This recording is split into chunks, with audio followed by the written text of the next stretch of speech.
this AI automation business and you want to offer your product to a municipality. Now, what I would recommend is look at all of the different contracts that that municipality has in the tech sector. Go and do a public records request. And if it's a very specific one, I don't know if AI automation, if you'll find a lot of cities who have already had contracts on the books for that one, so that one may be a little bit more of a challenge. Let's take another one that everybody knows, like security, right? We as a city, we hire a security firm. Well, we just recently put out to bid the RFP for us to hire a new security firm. If I were someone who was bidding to that, one of the first things that I would do would be to go to the city clerk, put in a public records request for the contract for the previous security firm. I know exactly how much they get paid. I know what they offered. I know what they're contracted towards. And now I don't have to start from scratch when I go to build my own particular bid. I know what is already being offered, so I know what they're willing to pay for. And I know how to differentiate myself from what their current provider already has. So that's a good place for you to start. Not necessarily any particular RFPs for you to go and review, but I'm sure there are some that are out there. With the AI automation, maybe putting into Google or even chat or something to locate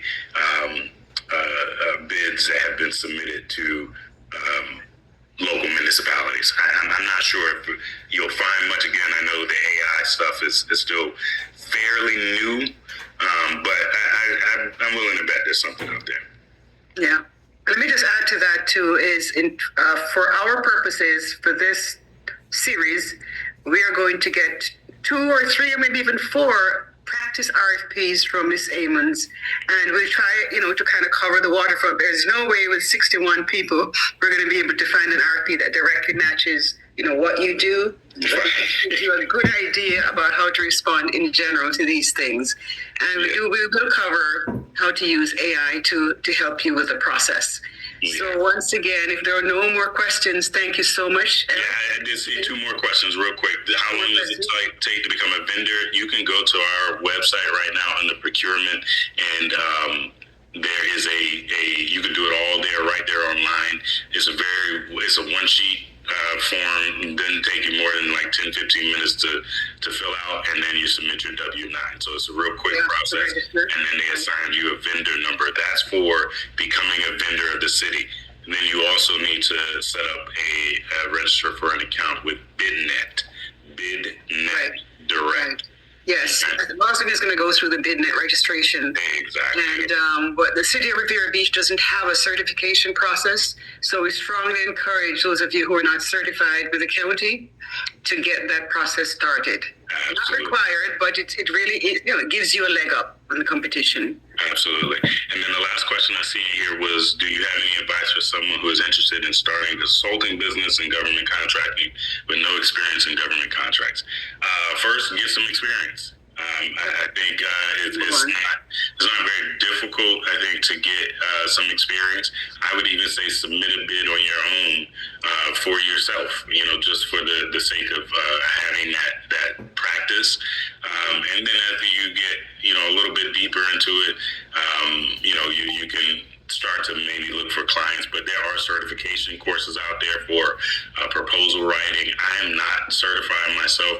I have just been fortunate that almost every job I've had has required me to get involved with writing grants and bids. So, I've done that just because, but not that I've gone through any particular certification or training.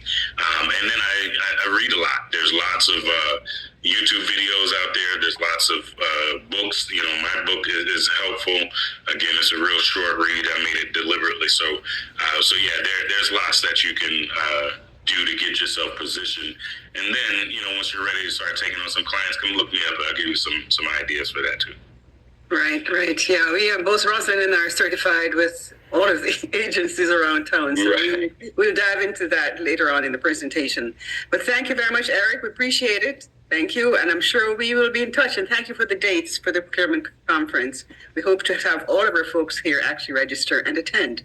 They're throwing a bunch of questions in, so I'll stick around if you want me to answer them. I don't know if y'all had that. It's like they woke up now, but I'm seeing. Oh yeah, absolutely. This is usually a very engaged cohort, just from past experience. So, any hot questions you want to take before we move on? Rosalind, what are you seeing? Drug testing for workplace safety initiative contracts. I don't know if that's a question now. I'm not sure. PowerPoint. Those were her services. Oh, those were her services. Okay. Okay. All righty. Yeah, well, I think we have to move on. We can catch up on the questions later on. No worries. And I'm around if yeah, absolutely. Yeah, let's give it either a virtual or a real, applause for Mr. Eric Range. Thank you so much. All right, guys, take it easy. Thank you. Take care. Bye-bye. Thank you, Mayor, if you're still on.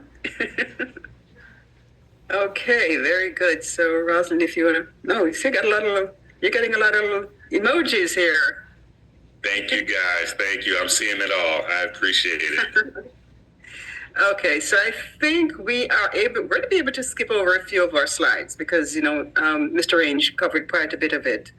Agreed. So let's talk about what is procurement. I'm going to skip right over quite. Yeah, because